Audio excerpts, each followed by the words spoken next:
आप है ना जैसे पीरियड्स के अंदर ना आप क्या करते हो, मतलब कि जैसे पीरियड्स आ जाते हैं तो फिर आप कैसे लड्डू गोपाल जी की सेवा पूजा करते हो।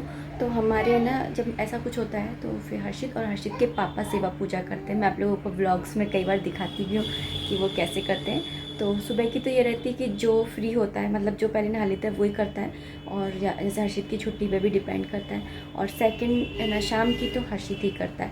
और भोग की रही तो भोग का ये रहता है कि जैसे नहला दिया उनको, नहाने के बाद में लगता है पहला भोग, तो मिश्री और पानी, मिश्री का लगता है सूखे मेवों का, तो वो लगा देते हैं। फिर उसके बाद में ना दूध का लगता है। तो दूध का क्या होता है कि रात को दूध आता है तो एक उसमें आता है जग के अंदर, तो हर्षित से मैं आते के साथ ही बोल देती हूँ कि 1 लोटा दूध निकाल ले। तो फिर वो समझ जाता है कि आज उसको दूध गर्म करना है, तो वो 1 लोटा दूध निकाल लेता है और फिर उसको अलग से ना छोटे से फ्राई पैन में, इस वाले फ्राई पैन में गर्म कर लेता है अलग से, मतलब, और उसको ठंडा कर लेता है। 1 का भोग लगा देता है रात के टाइम में और 1 का सुबह के लिए रख देता है, और बाकी का मैं गर्म कर लेती हूँ। तो वो थोड़ा सा दूध होता है तो वो जल्दी से गर्म भी हो जाता है, क्योंकि उससे ज़्यादा देर खड़ा रहा नहीं जाता है यहाँ पर गैस के आगे, तो इतना कर देता है काफ़ी है। और फिर और उसके अलावा है ना जैसे है ना फल होते हैं ना उनका भोग लगाते हैं, जैसे, और जैसे फल नहीं होते हैं, जैसे कई कई बार हो जाता है कि नहीं ला पाएँ, तो फिर क्या करते हैं कि सामने ही हमारे ना डेयरी है, तो उधर से है ना दही ले आते हैं, तो दही के अंदर चीनी डाल करके उसी का भोग लगा देते हैं हम अपने लड्डू गोपाल जी को। या फिर मैं ना कुछ बना के, अपन को पता तो होता ही है कि हमारा है ना टाइम आने वाला है, मतलब एग्जैक्ट डेट तो हमें नहीं पता होती है, लेकिन अराउंडेड हमें पता ही होती है।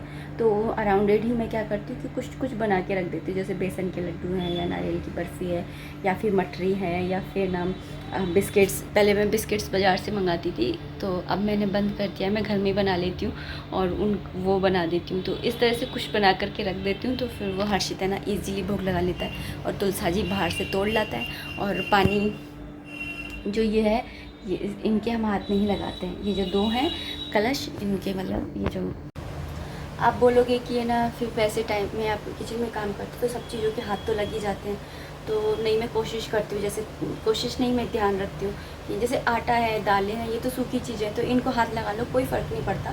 लेकिन जैसे घी है, घी इंपॉर्टेंट होता है किचन के अंदर, उसके हाथ नहीं लगना चाहिए। तेल है, उसके हाथ नहीं लगना चाहिए। जो मेन बरनी होती है ना बड़ी वाली, उसका हाथ नहीं लगाती हूँ। छोटी बरनी में भर के रखती हूँ अलग से।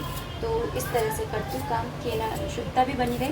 और दूसरी बात, मैं आपको एक स्टोरी के थ्रू समझाना चाहूँगी कि ना एक बार पता है क्या होता है कि कृष्ण भगवान के सिर में दर्द होता है, वो एक परीक्षा लेते हैं, तो उनके सिर में दर्द होता है। तो वो गोपियों से और सबसे बोलते हैं कि जो मुझसे प्यार करता है ना, सच्चा प्यार करता है ना, तो वो अपने चरणों की धूल अगर मेरे माथे पे लगाएगा तो मेरा सिर का दर्द सही हो जाएगा। तो वो गोपियों से बोलते हैं, तो गोपियाँ बोलती है, अरे कान्हा ये क्या बोल रहे हो तुम, है ना, अगर हमने चरणों की धूल लगाई तो हम पाप के भागी बन जाएंगे, और वो चरणों की धूल लगाते ही नहीं है। ऐसे ही फिर लक्ष्मी जी से पूछते हैं वो, तो लक्ष्मी जी बोलती हैं कि स्वामी आप ये कैसी बातें कर रहे हो, मुझे पाप की भागी थोड़ी बनना है कि मैं है ना आपको चरणों की धूल लगाऊं।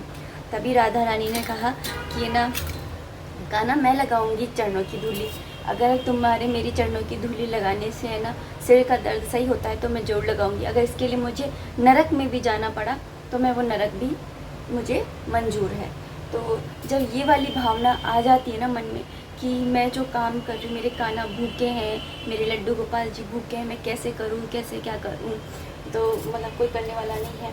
और फिर आप उनको बना करके भी खिला रहे हैं खाना, और आपके मन के भाव ये हैं, तो फिर आपको पाप नहीं लगता है। क्योंकि मैंने ना एक कमेंट था कि ना हम तो पीरियड्स में ही भोग लगा लेते हैं, तो अगर आपके मन में ये वाले भाव हैं, बिल्कुल प्योरिटी वाले भाव हैं आपका, क्योंकि शरीर अशुद्ध होता है, आत्मा कभी अशुद्ध नहीं होती, और ये भाव जो उठते हैं वो आत्मा से उठते हैं। तो अगर आपके ये वाले भाव हैं तो फिर आप है ना कर सकते हो, मतलब भोग लगा सकते हो। अदरवाइज़ अगर आपके अंदर ज़रा सा भी आ जाता है कि नहीं, अगर मैं ऐसे कर दूँगी तो पाप चढ़ जाएगा, तो फिर आप वहीं पर ही रुक जाइए, क्योंकि फिर सच में चढ़ जाएगा पाप, ये होता है।